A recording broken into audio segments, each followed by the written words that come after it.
In the vast landscape of the internet, where anonymity reigns supreme, there exists a place unlike any other, a place that pushes the boundaries of free expression, tests the limits of human decency, and provides refuge for the lost, the disillusioned, and the deranged. Welcome to 4chan. 4chan is an image board website known for its unruly and unfiltered nature. Launched in 2003, it has evolved into a breeding ground for some of the internet's most infamous and deranged users. But behind the cloak of anonymity lies a darker side that has captivated, horrified, and sparked countless debates about the true nature of this digital abyss. It's important to understand that 4chan is not inherently evil. It's a complex and multifaceted platform that encompasses a wide range of interests and communities. However, it's undeniable that within its depths, certain individuals have embraced their darkest impulses, using the platform as a vehicle for their deranged ideologies and malevolent actions. Let's explore some of the most notorious figures that have emerged from the digital underworld. These individuals have left undeniable marks on the internet's history, forever etching their names in the annals of infamy. Join us on this journey as we delve deep into the minds of the most deranged users that have emerged from the shadows of 4chan. Brace yourself for a disturbing exploration of the dark underbelly of the internet, where anonymity breeds chaos and the boundaries of humanity are pushed to the very limits.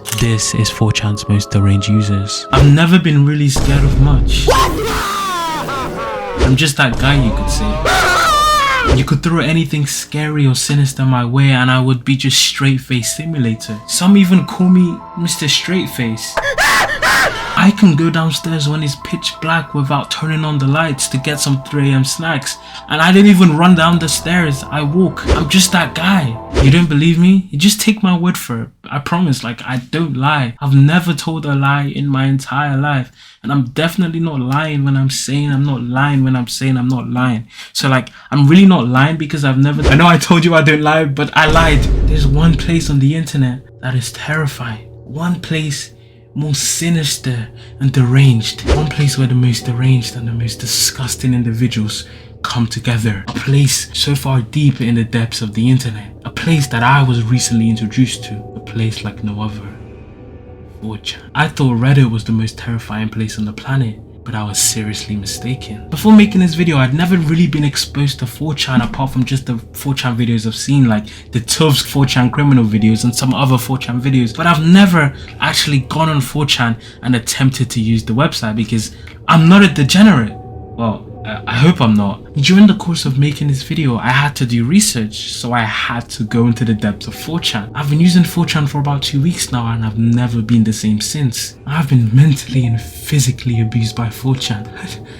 I don't know, I don't ever want to use the website again. Jokes aside, we recently just hit 1K and I just wanted to say thank you. And if you guys enjoyed this video, please like, please, I need a like, I need your comment, and I need you to subscribe. Let's hit 1 trillion subscribers by the end of the year. That's doable, right?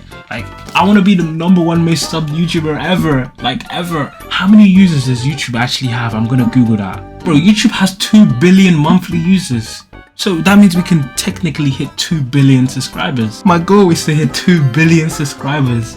So make sure to make sure to share it with your friends, and make my dream come true. Thank you. ID 2Q8ED2HU.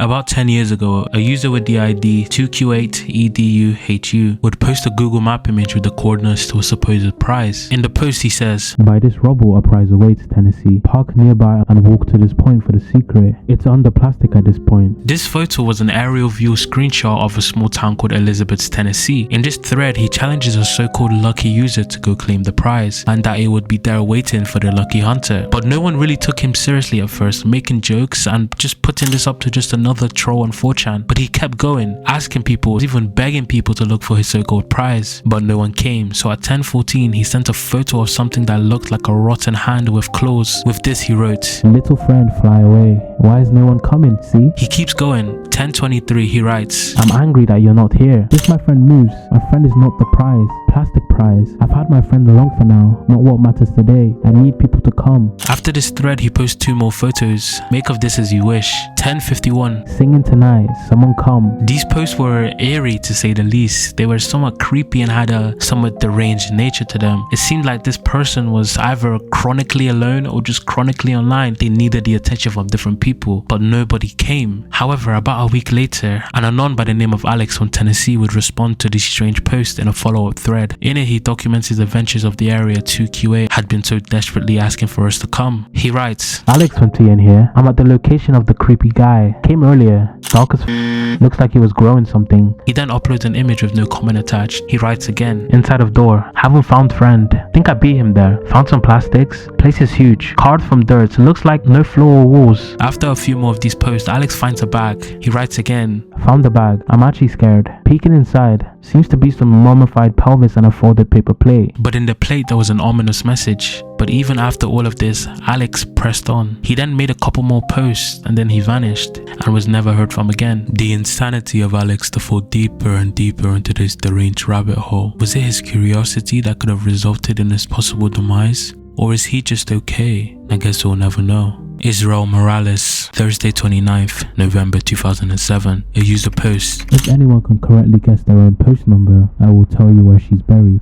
Mere seconds later, different users start playing this twisted game. No more than 15 minutes later, a user finally guesses the number. The winner, here you go. The poster will post these coordinates that lead to El Dorado, Kansas. Some more time would pass. Missing student's body apparently found. This was the body of Emily Sanders, and the person who started the sick hunt was Israel Morales. Emily Sanders was an 18-year-old student at Butler Community College who vanished on November 23rd, 2007 after leaving a local bar. The last person she was seen with was 24-year-old Israel Morales. Her car was later discovered abandoned with Emily nowhere to be found. Blood was also discovered in Morales' motel room, which seemed to be a match of Emily. The disappearance sparked a frantic search with law enforcement and the community joining forces to find her. Tragically, 6 days later, investigators made a grim discovery. Emily Sanders was found unresponsive 50 miles east of El Dorado. An autopsy revealed the horrifying truth. She had been brutally multiple times and strangled with a telephone cord. The community was left reeling with the devastating news, and law enforcement intensified their efforts to bring the perpetrator to justice. It seemed that Israel Morales was not satisfied with just his disgusting acts. It seemed that he wanted to share it with the world. In response to the severity of the case, a special task force comprising FBI and Kansas Bureau of Investigation agents was assigned to the investigation. The efforts and collaboration ultimately led to the apprehension of the prime suspect, Israel Morales, who was located in Santa Rosa de Marquis, Mexico. Morales was charged with capital M and R wording and also aggravated sodomy, marking a significant breakthrough in the case. As legal proceedings unfolded, the trial of Israel Morales began on February 8, 2010. The charges against him included R and capital M. He was then found guilty of both charges on March 31, 2010, as he received a life sentence without the possibility of parole, ensuring he would never walk free again. Anonymous hacker group. I know this isn't just one user, but this is a group of people, but they are possibly the most deranged users on 4chan. Anonymous is a decentralized international activist and hacktivist collective that gained prominence in the early 2000s. It originated on the imageboard 4chan and represents the idea of a digitized global brain or hive mind, where online and offline community users come together. The collective is primarily known for its cyber attacks against various governments,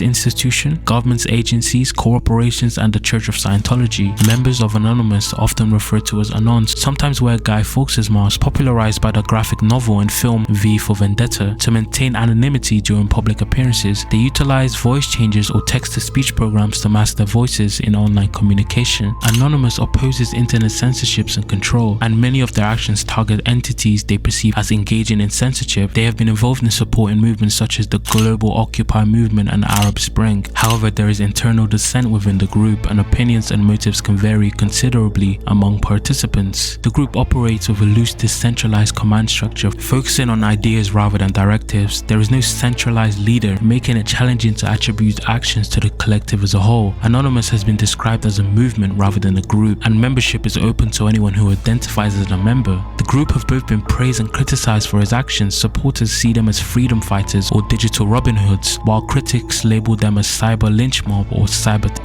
The media coverage of Anonymous have often portrayed the group as well organized or homogeneous, but in reality it consists of a diverse range of participants with varying intentions.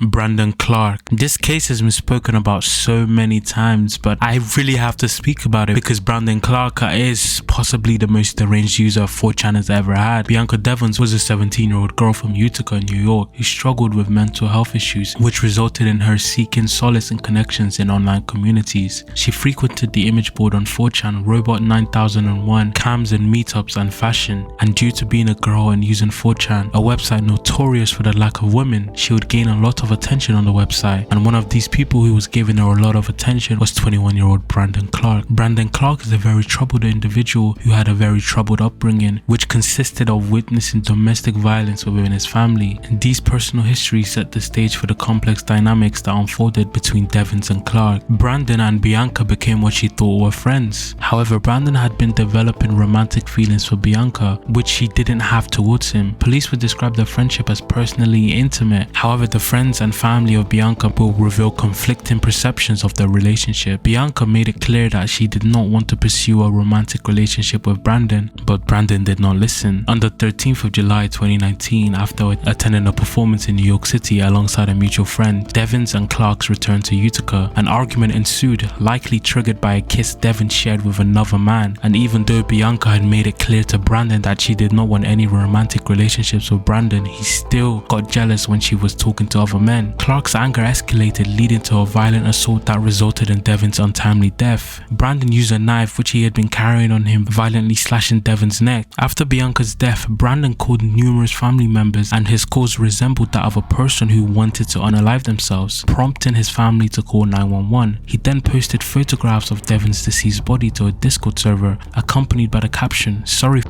you're gonna have to find somebody else to orbit." Orbiting is the act of following a person online, requesting pictures from other users, and in some cases stalking. A video of the event was also created, and by 7 AM Discord users had notified the police, who received numerous calls, including one from Brandon. In his call to the dispatcher, Brandon said, "My name is Brandon. The victim is Bianca Devins. I'm not going to stay on the phone for long because I still need to do the unaliving part to the murder." What is the emergency?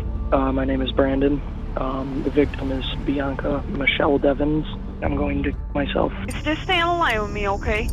No, I'm not going to stay in line with you. Upon the arrival of law enforcement, Clark attempted to unalive himself as he laid across a green tarp concealing Devins' body. As the police got closer to Brandon, a note and a message were found. The message reading, "May you never forget me." The next day, the police confirmed that the victim was Devin and eventually charged Clark with second-degree murder. However, with Brandon having had the knife and the equipment to videotape the event, authorities reported the possibility that he had planned everything, which he did, and Police Sergeant Michael Curley believed that Clark did these events for fame and popularity, and the district attorney Sarah D. Miller claimed that he gave various explanations of the killing to multiple people, and he had online searches on how to find the carotid artery and how to incapacitate or end someone's life, and finally general searches for choking. Catacomb guy. About 16 years ago, a random anon posted, "If I took a skull from the catacombs, do you think I could get it back to the States? No problem. I'm thinking, if it's in my luggage, they wouldn't think twice." Another user replied, "Good luck getting the skull at the catacombs, dumbass." "Thanks," the OP said. "It's sitting in front of me right now." Another user chimes in, "Oh, then you're enjoy your ghost blowjob." "As long as it doesn't look like a bomb, you're good," another user exclaims. The conversation went on. 323. "Pixel, you fell." "What the f***?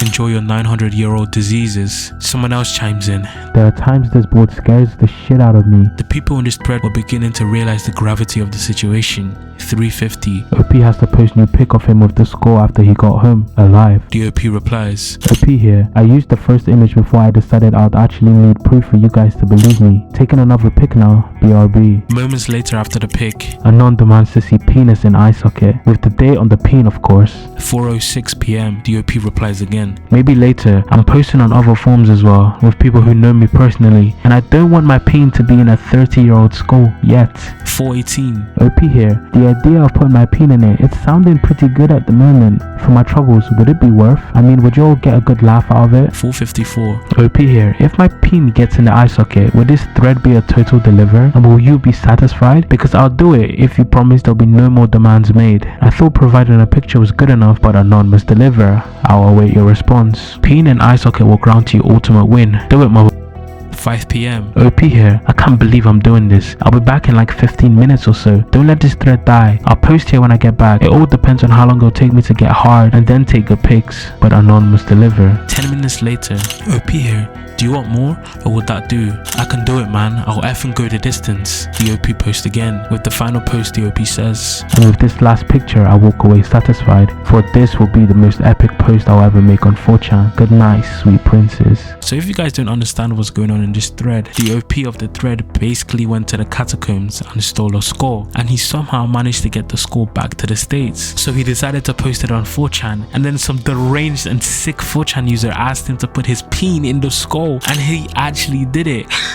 His peen is definitely cursed. Like, what the hell? Like, is this not illegal?